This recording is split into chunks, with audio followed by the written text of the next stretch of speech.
Now the question is कि this is not the first time.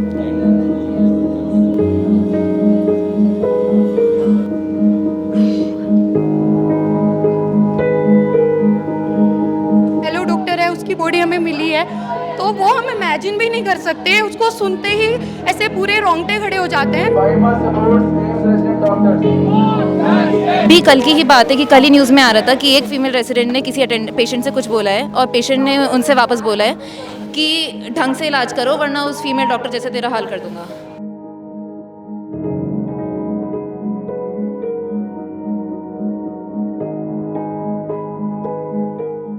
पिछले हफ्ते कोलकाता में एक पीजी रेजिडेंट डॉक्टर के साथ क्या हुआ ये हम सब जानते हैं और तब से लेकर जो स्ट्राइक है डॉक्टर्स की वो शुरू हो चुकी है।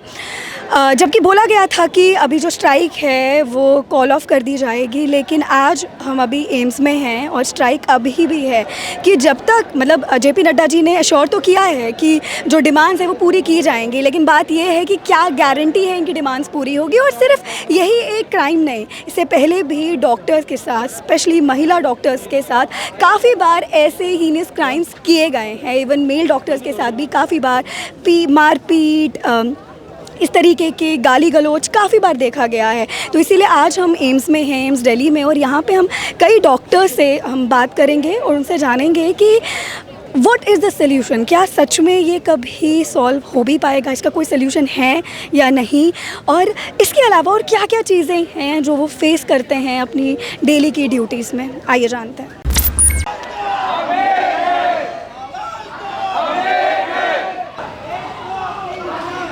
तानाशाही नहीं चलेगी,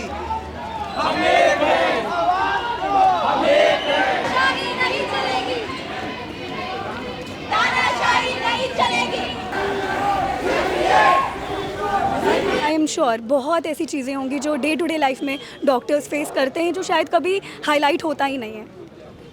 सो यूजुअली हम लोग अभी जब भी हमारी ऐसे ड्यूटी होती है कोई भी ड्यूटी के ऐसे फिक्स्ड आवर्स नहीं होते। So like let's say in this case only she was on 36 hours duty. तो आप तब ड्यूटी के टाइम पे इफ़ यू गेट लाइक थोड़ा सा भी टाइम, तब आप ये नहीं सोचते अच्छा कि हम कहाँ पे सो रहे हैं। आपको वहाँ पे नर्सिंग काउंटर पे जगह मिली, आप बस हेड रख के वहीं पे सो गए। आपको स्टेयर केस पे, मतलब these are rare cases, but ऐसा भी होता है कि अच्छा साइड में स्टेयर्स में जगह मिली, ऊपर जाके वहाँ पे स्टेयर्स पे सो गए। ऐसे लाइक मतलब इतना ज़्यादा कॉमन होता है। And hospitals we use to consider that hospitals are the safest, कि यहाँ पे तो कुछ नहीं होगा, अभी तक आज तक नहीं हुआ। But somehow after this thing like changing rooms में हम लोग आराम से चेंजिंग रूम में जाके चेंज कर रहे हैं। हम लोग के जो डॉक्टर्स ड्यूटी रूम होते हैं, like we are at AIIMS, I am privilege enough to work at AIIMS and we have good doctors duty room है। और वहाँ पे हमारे बंक बेड्स हैं, तब हमें कुछ ऐसा नहीं है कि अच्छा यहाँ पे मेल रेजिडेंट्स होएगा, फीमेल रेजिडेंट्स होएगा। मतलब कितनी बार ऐसा होता है कि 4 लोग ड्यूटी पर हैं, तो there are like 3 male residents who are sleeping in the DDR and 1 female resident that is sleeping in the DDR. We work for more than 36 hours. On a daily basis also, we spend like 12-13 hours in the hospital. So more than the time, any time we spend in home or anywhere outside, we spend in the hospital. So even if in the our hospital which becomes like our second home, where we're spending most of the time, we are not safe, then that is a sad thing, not only for the doctors but for all women everywhere. And you cannot expect that in any other profession that they will not be safe where they're working. मैंने MBBS किया है RG medical college से from the year 2012 to the year 2018 and RG is one of the oldest medical colleges in the entire India. It's more than 100 years old. While I was a student there, we celebrated centenary celebrations, the very famous college in India, and it's extremely painful for me to hear and see the visuals, because I myself as an intern have given duty in that very chest department where this incident has happened. Being a female, what do you think? क्या है इसका solution? क्या ये कभी ख़त्म होगा? I think the solution lies in enhancing the security in our premises, hospital premises, and enlightening, creating more awareness, increasing solidarity amongst everyone to raise their concern and to show the support to this ongoing this battle. यहाँ से मांग कर सकते हैं कि जो investigation है वो ट्रांसपेरेंट हो, फेयर हो, और इतना जघन्य जो अपराध हुआ है इसके लिए कड़ी से कड़ी सज़ा दी जाए, क्योंकि ये किसी भी कम्युनिटी में, किसी भी दुनिया में एक्सेप्टेबल नहीं है। If something similar happens to me, this is going to be the state. Right. It's going to be no different. So I am imagining myself as her. So it feels, it kind of boils my blood. That's all. मेरे पीछे मेरे company colleagues बोल रहे हैं, तो फांसी is the only solution.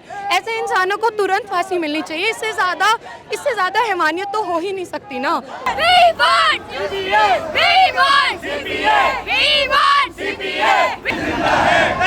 शर्मिंदा है, तेरे कातिल जिंदा है, फांसी को फांसी दो, फांसी को फांसी दो, पूरी करो, पूरी करो।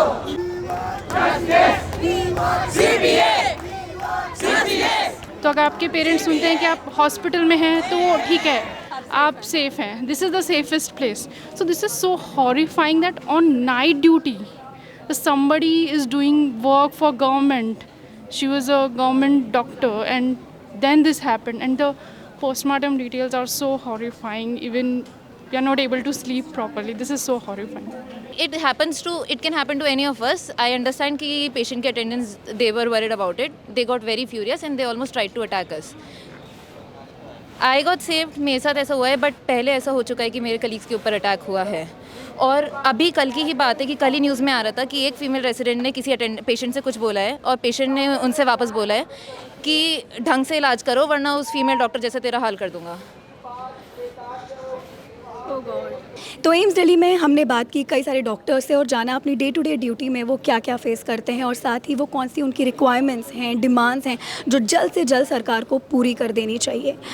ये वीडियो ज़्यादा से ज़्यादा लोगों के साथ ज़रूर शेयर करें, और ऐसे ही लेटेस्ट वीडियोस के लिए देखते रहें अनकट।